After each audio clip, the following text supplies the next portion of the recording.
Right now, your brain believes you have a body, not because it can feel your hands, your legs, or your face, but because it carries a permanent, hardwired map of every inch of you buried deep in its cortex. This map does not update in real time. It was written before you were born, and it will remain long after parts of you are gone. There are people alive right now who lost an arm 20 years ago and can still feel it clenching. They feel the fingers curling, the nails digging into the palm, the ache of a fist held too tightly for 2 decades. The arm does not exist. But the pain is real, not imagined, not psychosomatic, not a memory. Real, measurable, physiological pain in an empty void. This is what happens when a body and its map fall out of sync. Your brain is not reading your body, it is projecting it. And this changes everything you think you know about what it means to have a physical self. Let's go inside. The year is 1937, and a Canadian neurosurgeon named Wilder Penfield is doing something no one has done before. He is operating on conscious patients, awake, talking, fully aware, and stimulating their exposed brain tissue with tiny electric probes. When he touches a specific point on the cortex, the patient's left thumb twitches. Touch a different point, the right cheek tingles. Another point, the patient smells burned rubber, though there is none. Penfield is not stimulating the body, he is stimulating the map. And he is discovering that every square centimeter of your skin has a corresponding address inside your skull. He called it the sensory homunculus.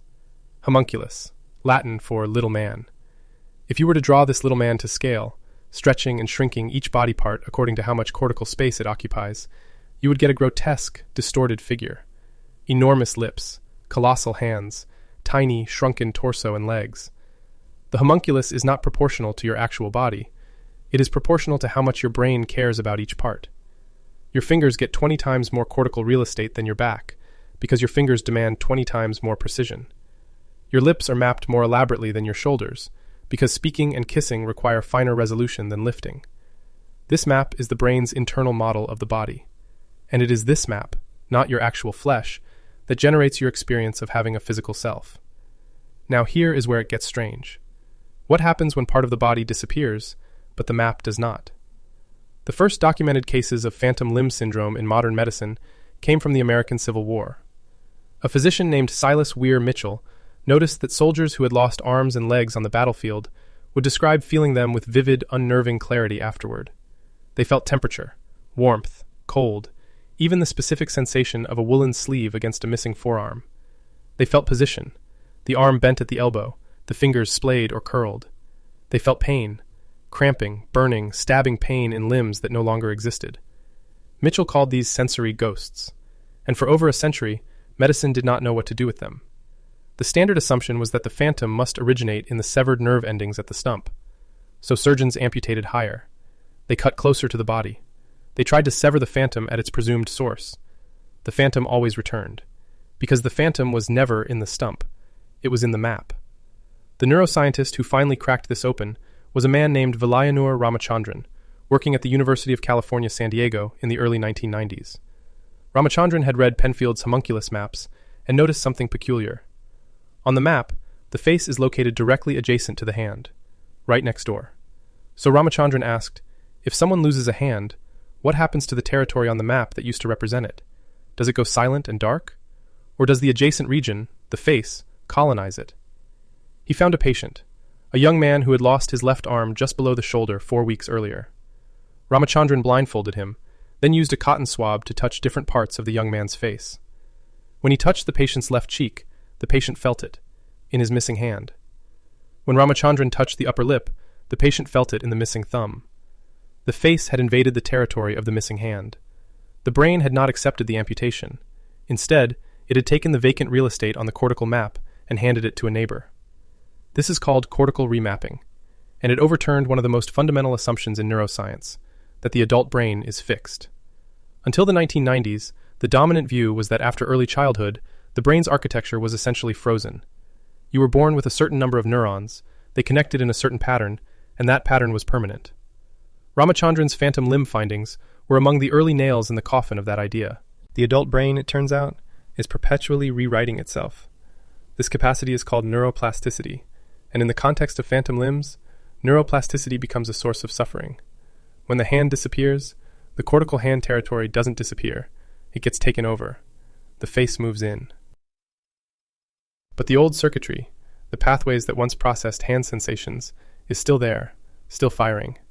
And because the brain has no incoming signals from the missing hand to interpret, it starts generating its own. It invents sensations. And the most common invention is pain. Phantom limb pain affects between 60 and 80% of amputees. It is not mild. Patients describe it as burning, crushing, electric shock, or the sensation of nails being driven through flesh that isn't there. One of the cruelest variants is the phantom clenched fist, the missing hand frozen in a permanent, agonizing grip that the patient cannot voluntarily open because there is no hand to open. They can't relax it because their brain has lost the feedback loop. The motor command says open, but there is no hand to obey, and no signal comes back confirming it opened. The brain keeps trying. The fist stays clenched. The pain accumulates over years, sometimes over decades. For most of the 20th century, physicians had no treatment that worked. Painkillers, physical therapy, even reamputation, cutting higher and higher, trying to silence a ghost. None of it worked, because none of it addressed the map. Then, Ramachandran had an idea so elegant, it sounds like a thought experiment. What if you could trick the brain into believing the missing hand had opened? Not heal it. Trick it. What if the feedback loop could be restored using nothing but visual information? He built a box. A simple wooden box with a vertical mirror running down the center. The patient sits in front of it and slides their intact arm into one side of the box. The mirror creates a reflection that appears to be where the missing arm would be. The patient moves their intact hand, opens the fist, relaxes the fingers, rotates the wrist, while looking at the reflection. And the brain, seeing what looks like the missing hand opening, begins to believe it. The phantom unclenches. The pain drops. In some patients, it disappears entirely. With a mirror, a piece of glass, and a wooden box, doing what decades of surgery and pharmacology could not. The mirror box works because the brain doesn't distinguish between real sensory data and convincing visual simulation. It is running a model of your body, and the model will update on whatever evidence you give it. Visual evidence is weighted heavily, more heavily in many cases than tactile evidence. This is why ventriloquists can convince you a wooden puppet is speaking. This is why the rubber hand illusion works. If you watch a fake hand being stroked while your real hand is stroked out of sight, within 60 seconds, your brain assigns ownership of the fake hand to itself. Ramachandran published his mirror box results in 1996. The paper appeared in Nature. He called it one of the most elegant demonstrations in the history of neuroscience, a piece of hardware, the brain's sensory map, hacked by a piece of furniture. Mirror therapy is now used in rehabilitation clinics around the world. It is prescribed after amputations, after strokes, for chronic pain syndromes. The military uses it for soldiers returning from conflict with traumatic limb loss. A 2016 meta-analysis in The Lancet reviewed randomized controlled trials and found significant pain reduction in phantom limb patients using mirror therapy compared to controls. But the therapy also revealed something much stranger. Ramachandran discovered that patients who used the mirror box long enough sometimes experienced the phantom limb shrinking. The hand would appear to telescope, contracting, pulling toward the stump, becoming smaller and smaller until it vanished. The map was being rewritten. The brain, given consistent visual evidence of absence, was finally beginning to let go. But not all patients experience this, and some people have phantom limbs who never lost a physical limb at all. People born without limbs, congenital amputees, sometimes report feeling limbs that were never there. Ramachandran documented a woman born without forearms who reported vivid phantom hands, hands she had never seen, never touched, never used. She could feel them gesturing when she spoke. She could feel them reaching for objects. She had phantoms of limbs she never had. This means the body map is not constructed from experience. It is innate. It is written into the genome, preloaded into the architecture before birth. Your brain expected you to have 2 arms. It expected hands, fingers, the precise topology of a human body, and it generated that map regardless of whether the limbs ever arrived. In 2013, a team at Oxford University led by Tamar Makin used functional MRI to scan the brains of amputees during phantom limb pain episodes. They found that the cortical territory of the missing limb was not silent. It was hyperactive. The hand area of the sensory cortex was firing intensely, without any incoming signal from a hand. More than that, the degree of phantom pain correlated directly with the degree of cortical reorganization. The more the face had invaded the hand territory, the more severe the phantom pain. This confirmed what Ramachandran had theorized. The pain is a product of the brain's failed attempt to reconcile an outdated map with missing input. Makin's team found something else. Amputees who had learned to use prosthetic arms showed less cortical reorganization and less phantom pain. The prosthetic was giving the map something to do. Not replacing the limb, replacing the feedback. The map needed input, not flesh. The philosopher Thomas Metzinger calls this the phenomenal body model, the brain's continuous simulation of the body it expects to inhabit. You do not perceive your body directly. You perceive the model. The model is updated by sensory data, shaped by experience, modified by injury and time. But the model is always the mediator. There is no direct line from reality to experience, only from reality to the map, and from the map to experience. Phantom limbs are simply what happens when reality and the map diverge. The map wins. Now here is what this means for you. Right now, every sensation you feel is the output of a model, not a direct reading of reality. When you feel your hand resting on the desk, you are not feeling the desk.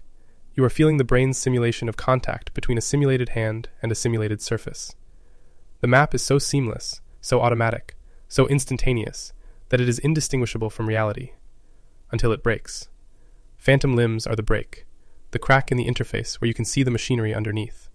They reveal that the body you inhabit is, at its core, a hypothesis. The brain generates this hypothesis constantly, silently, below the threshold of awareness. It takes incomplete information and constructs a coherent whole. It fills gaps. It invents continuity. It hallucinates a stable, bounded, locatable self in a body it has never directly touched. Your body is a hallucination that happens to be well calibrated. And when calibration breaks down, through injury, disease, or sensory deprivation, the hallucination reveals itself. People with a condition called body integrity dysphoria feel that one of their limbs does not belong to them. The limb is physically present, perfectly functional, sensed normally, but the map rejects it. The map says, this does not belong here. The distress is profound and often lifelong. This is the inverse of phantom limb. Instead of a missing limb being felt, a present limb is disowned. Same mechanism, opposite direction. A discrepancy between the body and the map. And the map is not only spatial. It contains expectations about temperature, pain thresholds, proprioception, and even the sense of ownership over actions. Schizophrenia involves, in part, a disruption to the sense of ownership over one's own movements, the feeling that your arm is being moved by someone else. Out-of-body experiences, documented in surgery and in epilepsy, occur when the brain's internal model of the body loses sync with incoming sensory data. You float above your body because your map has temporarily decoupled from your position in space.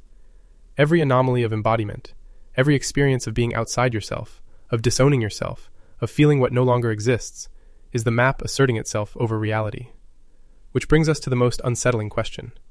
If your body is a model, and the model is constructed by the brain, who is the model for? Metzinger argues there is no one experiencing the model from the outside. The experience of having a body is itself part of the model. The sense of being a self inside a body, the feeling of being located here, behind your eyes, looking out, is generated by the same process that generates the phantom hand. You are a phantom. Not a ghost, not a metaphor, a literal model of a self, running inside a brain that has been convinced it is more than a model. But here's where this stops being terrifying and starts being something else. The mirror box works. It doesn't work because it fixes the body. It works because it updates the model. And if a model can be updated by a piece of glass, then the model is not as fixed as it feels. The map that projects your body, constructs yourself, and holds your phantom pain is a living document. It is being revised at this very moment, in response to what you see, what you do, what you practice. Ramachandran once said, "The border between neurology and psychiatry is artificial and reflects our ignorance."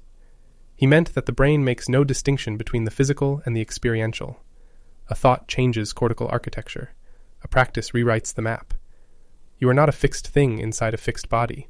You are a process, constantly drafting and redrafting a model of what it means to be you. The soldier who lost his arm in battle and lives with a clenched ghost of a fist 20 years later is not malfunctioning. He is proof that the brain holds on, that it maps what was loved, what was used, what was needed, and refuses to let it go without a fight. Phantom limbs are the brain's act of loyalty to a body it once knew, and the mirror box is the gentlest possible intervention. Not a correction, but a conversation. A way of showing the brain, gently, with evidence, what has changed. The brain, given the right information, can let go. The ghost can be released. Not by cutting, not by suppressing, but by showing the map a new reality, and waiting for it to believe. You are not your body. You are the brain's idea of a body. And ideas, unlike flesh, can be changed.